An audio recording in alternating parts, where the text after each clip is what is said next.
Hi, this is your Sussex County chiropractor, Dr. Will Holdsworth from Pain Relief Chiropractic. In this video today, I'm going to show you how to use your Theraband to strengthen your hip adductors. So what my Theraband has is there's these little loops all the way throughout it that are about this size. Every so often you get like a little bit of you get a new loop. So what I'm going to do is I'm going to take my terminal end loop and put it around here on the doorknob, and then I'm going to put my other one on the other end of the Theraband around here as well.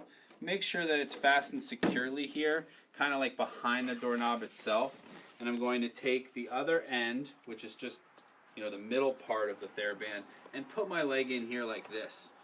The next step I'm going to do is I'm going to move away from the door, but I'm not going to go outward. That way the Theraband stays in place. And I'm going to pull my leg in like this, back and forth, and keep going for few reps to feel that strengthening of the adductors. Adductors are important to strengthen.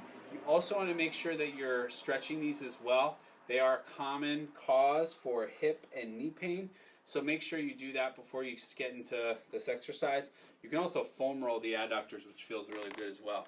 So thanks for watching this video. This is your Sussex County chiropractor, Dr. Will Holdsworth from Pain Relief Chiropractic.